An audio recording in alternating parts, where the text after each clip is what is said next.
नमस्कार मित्रांनो, आज दिनांक 23 जून 2024। आज आपण या ठिकाणी कपाशीची लागवड केली आहे आणि लागवड 5x1 या अंतरावर केली आहे। सरीतलं अंतर हे 5 फूट आहे आणि प्लॅन टू प्लॅन्ट 1 फूट अशा पद्धतीनं आपण कपाशीची लागवड केली आहे।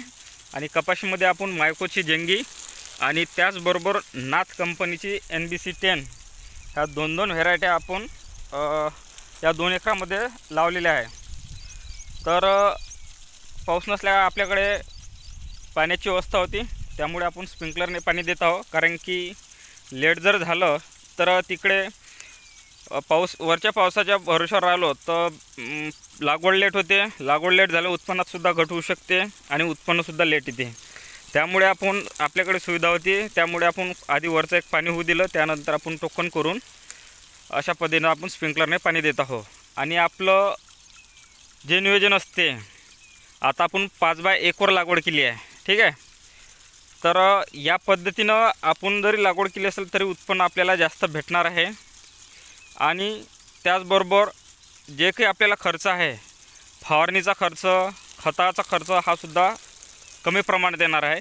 कारण की खतसुद्धा कमी प्रमाणात लागणार आहे, कारण की एकरी एकच बॅग लागणार आहे। कारण की आपण अंतर जास्त झालं आहे, त्याच्यामुळे आपल्या सरीमध्ये जरी खत टाकलं तर एकरी 1 पोतं लागणार आहे। आणि फवारणीचा जर विषय केला तर आपलं फवारणीचं शेड्यूल असं आहे, जे नियोजन तर एकदम कमी खर्चात, ठीक आहे, एकदम कमी खर्चात आपलं नियोजन आहे। कारण की आपण घटकनुसार वापरतो, आपल्याला ब्रँडिंग कुठल्याही कंपनीचं औषध आपण वापरत नाही, त्यामुळे आपल्याला खर्च हा मिनिमम खूपच कमी येतो आणि त्यामुळेच आपल्याला शेती ही परवडते आणि उत्पन्नसुद्धा आपल्याला जास्त निघते। तर आता ही आपली लागवड झाली आणि समोरासमोर आपण पहिली फवारणी किती दिवसांनी करायची, त्याचनंतर खत नियोजन किती दिवसांनी, कुठलं खत द्यायचं, ह्या सर्व बाबी आपण व्हिडिओच्या माध्यमातून पाहत राहू। आणि हा प्लॉट आपला कसा डेव्हलप होईल ह्यासुद्धा शेवटपर्यंत दाखवल्या जाईल आणि उत्पन्नसुद्धा आपण काढू।